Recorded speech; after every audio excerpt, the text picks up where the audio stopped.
DeAngelo Jackson, how are you? Thank you. Thank you. I'm doing really well. How are you? Happy to be sitting here and talking to you. So I wanna learn a little bit more about you. I think you are a man of very few words. Yes. But we want to get some words out of you today about your journey as an adult entertainer. Also, what I believe is that you're one of the top Black male entertainers in the industry right now, right?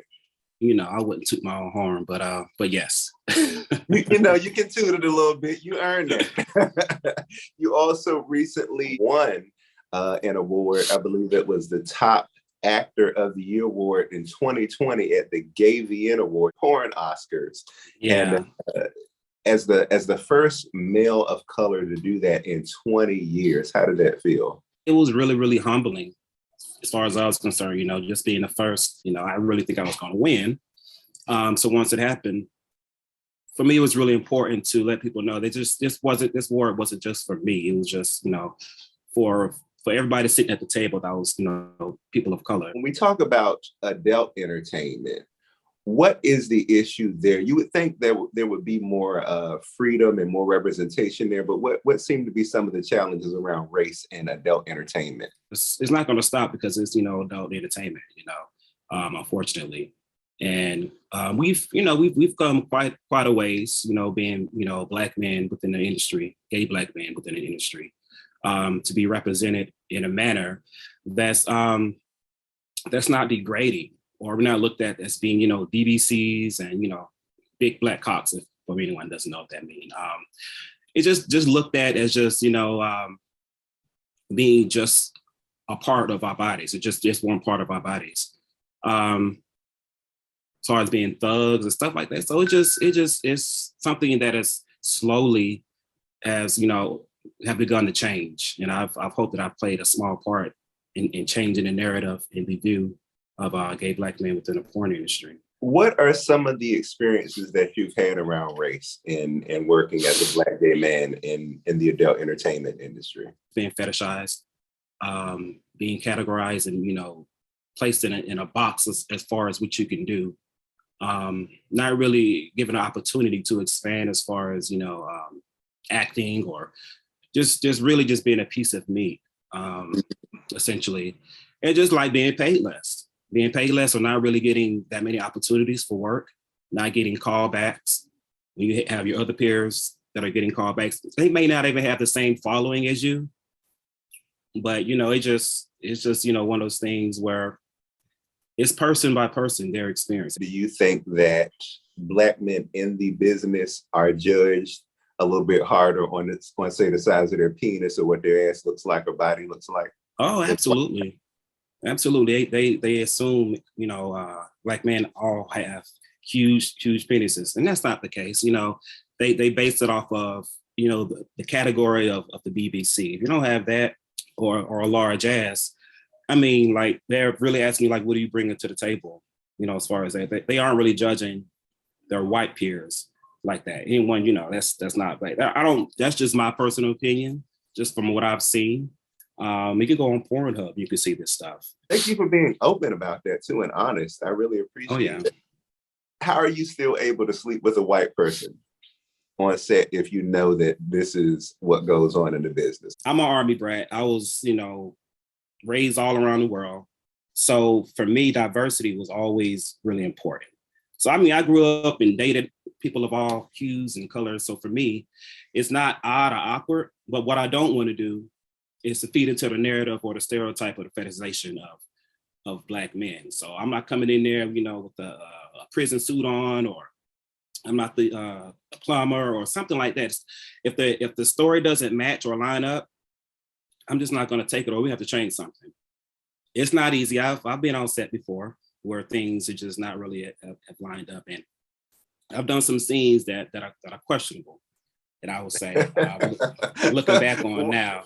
Questionable? Why questionable? just looking at some of the titles after the fact, after the scene is done, and you see the title of what they make it. It's like, okay, that's not what I was really wanting it to be presented as. And I felt like I kind of fed into the negative, negative stereotypes of Black men. So for me, it's become really important to pick and choose which projects that I'm really going to take on. Let's get into DeAngelo Jackson, the person. When did you know that you were attracted to men? I think I was 5 or 6. Of course, I didn't know what it was, but I definitely knew it was a feeling, and I was different. I'm growing up in a very Christian and church-going household. Uh-oh. Yeah, you know, Black folk. It was, we go to church 3 days, 4 days a week and all that stuff. So you have all kind of feelings that you're, trying to suppress and all that stuff at the young age. And years went by. I didn't come out until I was outed at 21, 22 by a cousin. A cousin, I think, sent a message to my mom via Facebook saying that you need to pray for your child. So then I got a call, and then just the ball started rolling, and it was really difficult for my mom to accept, and my father, and that's when I just got into porn. So now not I'm only gay, but I'm also in gay porn. I almost gave her a heart attack. It was really and the funny thing is that first thing that I did, I lost my virginity. So up until that point, I had never done anything. So wait, so you lost your virginity on a video? Yep, right on set. I didn't know what a top, bottom was, none of that stuff. So I learned everything on camera. It was traumatizing, to say the least. Why did I wait? Why did I wait until to lose my virginity on camera? I don't know, but I had the confidence to. I thought so, and I did. I did really well, and here I am now, 13 years later.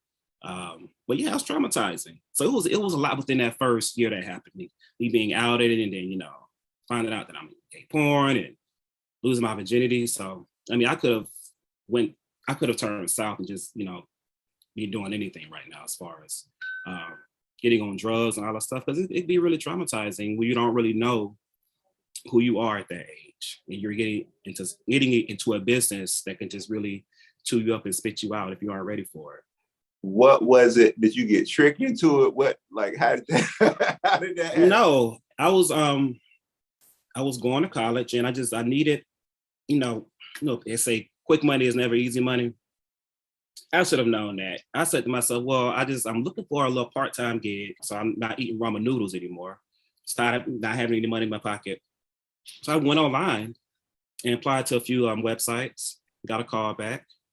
They said they was gonna come up to Tallahassee and got a little event to do. Let's see how you do during this event.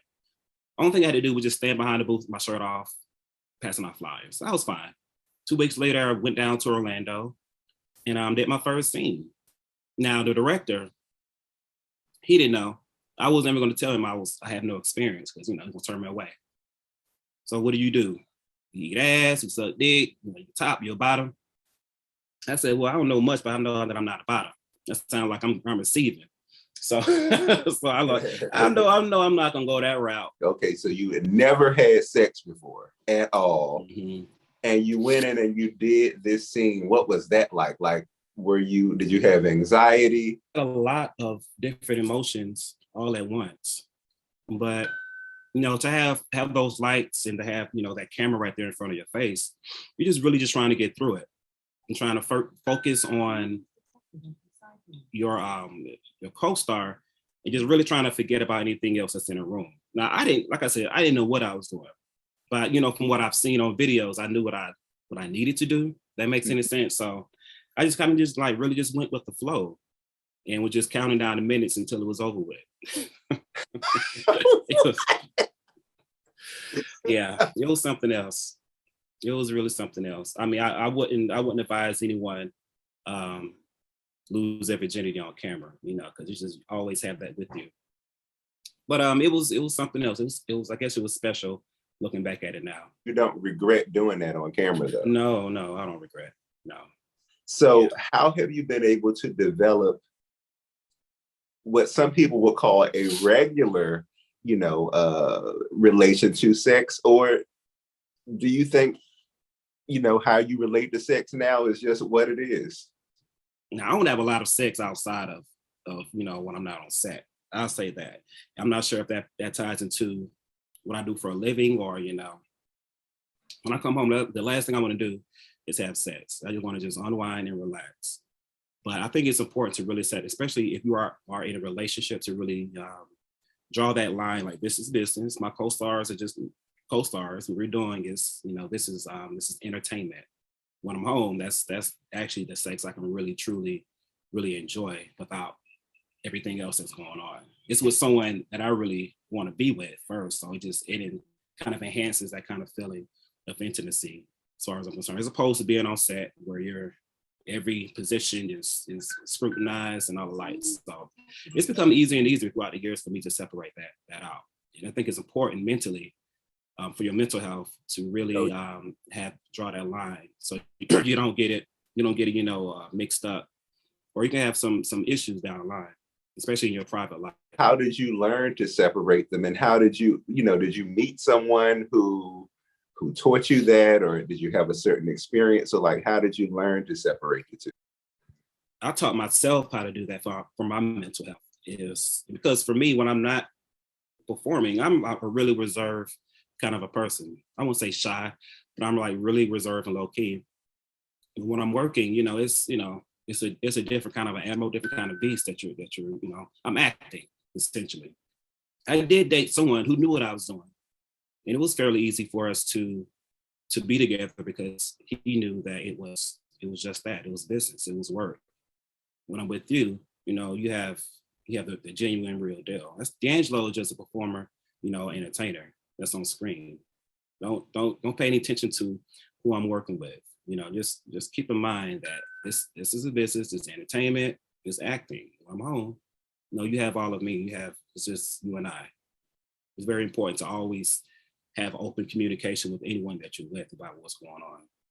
One thing that you shared that many adult entertainers have shared has been a background in Christianity or the church, right?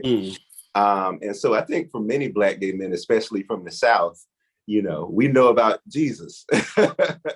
So how have you been able to reconcile both your sexuality as a Black gay man and someone who explores sex in the way that you do with your faith?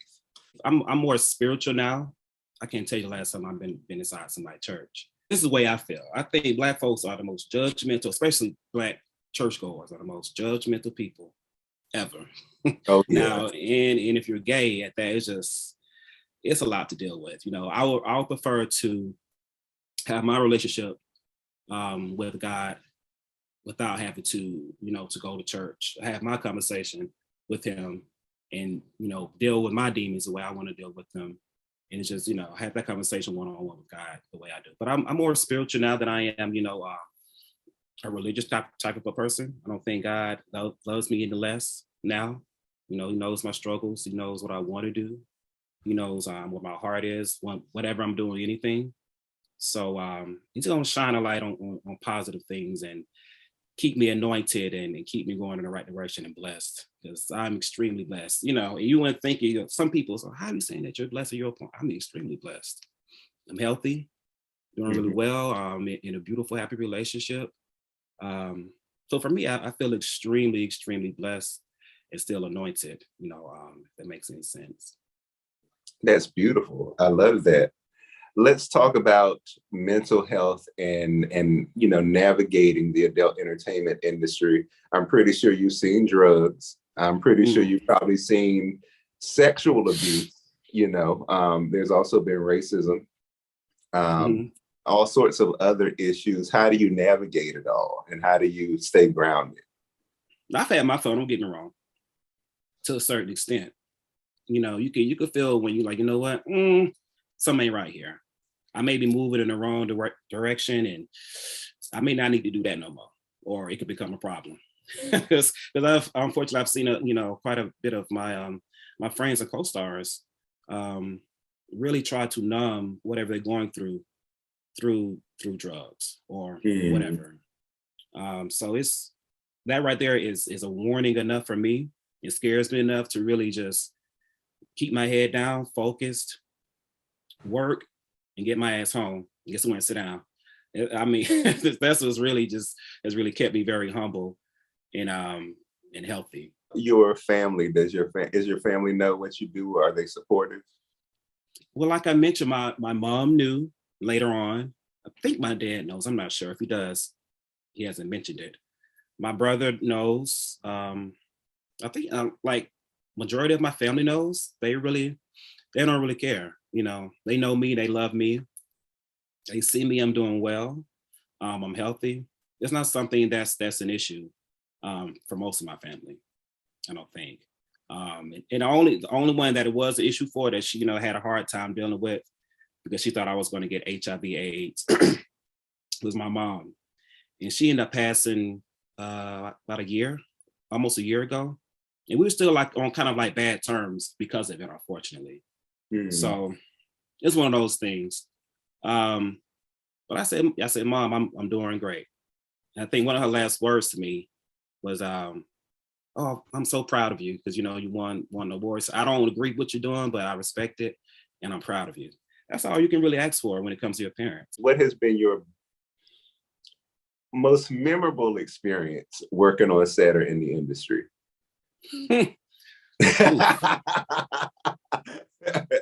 Oh my goodness, I'm trying to pick a good one, but without throwing anybody under the bus at the same time. It was a memorable experience. I guess for a bad reason. It's one of those things, and you could just understand within a span of 13 years of all the scenes that I've done, it's going to be some that's out there.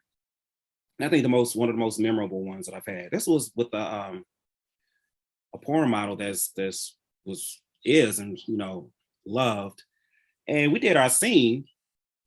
I'm not sure what happened, but he was bottoming. I was top. He was the bottom, and he had some issues internally going on. What kind of issues? He shit on me. That's what happened.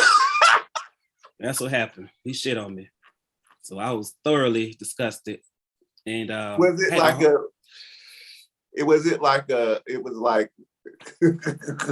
was it a terrorizing shit?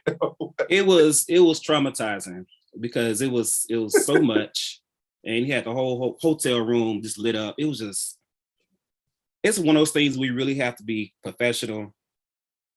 I told him, no, it's okay. I was like, I really wanted to get through it. We're not going to stop in the middle of filming. Wait. So you got to finish the scene when that happened? Oh, we got to finish the scene now. He went in and cleaned himself up some more. I cleaned myself up. But what made it harder was getting back up in there because you don't know if it's still going, So no, I end up finishing the scene and thinking to myself, this man is, I wonder if he's ever done this before on set. This is like one of those things where as far as being a bottom, they should get paid more. Because I'd have, it's really difficult to get yourself together and to really prep for that. And so once you do, you have all these lights and these cameras that's really beamed in on you, and just, it's a lot. And that's one of the most, and I remember exactly where it was too. It was in DC. It was in DC for, I think it was for Black Pride, if I'm not mistaken. He was up there and, working and also doing some events. And he probably had too much barbecue. He was one of the only ones. And I've been blessed in that way of not having too many accidents. And that was just, it's memorable because of how popular. Beautiful guy too. He's having a bad night. Not gonna be messy like that. He was messy. You can be. No, I'm just playing. Right. Okay, let me ask you this while we're on it. Are there certain models who have reputations for like maybe coming to set too high or making messes and everybody be like, I'm not gonna, Now I'm not gonna spill those beans like that now. I mean, you don't gotta say their names, but it is, in every industry. Yeah, I've definitely had that before. I definitely had people show up on something. Or just, I had this one guy who's also really well known. He showed up and you could tell that he was still on something that was a drug that was really strong. he was kind of like schizophrenic and just kind of like all over the place. And we just ended up having to cancel the shoot. And I think to myself, man, what is he going through that he needs to get high like that to get through this? When it gets to that point where you have to start taking substances to really get you through working, babe, it's time to take a step back, recalibrate, and because that's, that can lead to something even worse. It's just something that's not making you happy anymore if you show up on set, tore up like that. And I've seen that before, unfortunately. And that's why I said earlier, it just really scares me because I don't want to be that guy, showing up on set like that, a hot mess. So it's just one of those things that just, continue to keep me grounded and very humble. Last question, we're going to talk about the new documentary, Being Black in Porn. Of course, we talked about racism. We talked about the pay discrepancies that exist. What were some of the other reasons for creating this documentary, which is also co-produced by Noir Male and the wonderful Dwight Allen O'Neill? Tell us what were some of the inspirations about doing this documentary? Our experiences, men of color, Black men, our experience just really wasn't well known or really told. And we've had these conversations off camera amongst ourselves about, our experiences on set while we got into the industry. And I thought it would be really interesting to bring this to the forefront. Let's shed some light on it. This was right before the Black Lives Matter movement picked back up in 2020, June of 2020, that summer. And it was just, it was really timely to really showcase, because it's funny because after 2022, the resurgence of Black Lives Matter, all these companies were now pro Black Lives Matter and trying to hire all these Black models. These are issues that we've been talking about for forever. Right. With the BBC, with us being, put in categories as other, with these award ceremonies, it was something that's been happening for a long time. Why is it now important for you to finally make these changes?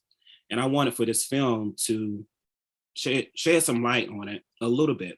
There's many other stories and many other models that I really wanted to talk to, but you have that threat that you can get blacklisted if you are too outspoken, especially as a Black man within this industry. You won't get any work. So if you're coming out, having a really open and honest dialogue with somebody, for a documentary, I understand why we didn't get as many as we wanted, but the ones that did, extremely brave. You're just really just speaking about your experience. You aren't really throwing anybody under the bus as far as I'm concerned. We're just really speaking our truths and our experiences about what we've gone through, what we've seen throughout the years when it comes to being a gay Black man in porn. And I thought it was important.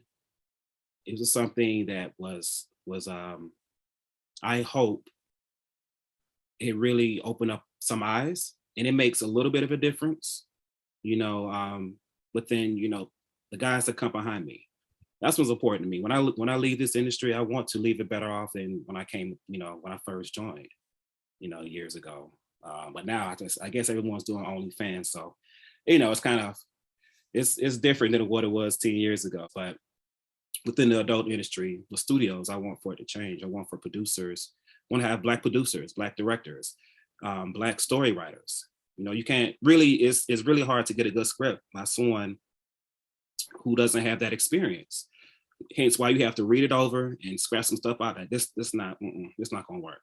We wouldn't say this. This is not something we would really do. It's written by somebody named Heather. So of course, she's not going to have that Black experience. So it's important for us to really to be represented properly in front of the camera as well as in the back. Producers, all that stuff from ground up, as far as I'm concerned. So it's a step in the right direction, but we still have a long way to go. Well, DeAngelo, thank you for taking the time to share some of your experiences and for creating this documentary. And we appreciate all your work as a model, and we most certainly appreciate your humanness as well. So thank you so much for taking the time to talk to me. Thank you so much. This was awesome.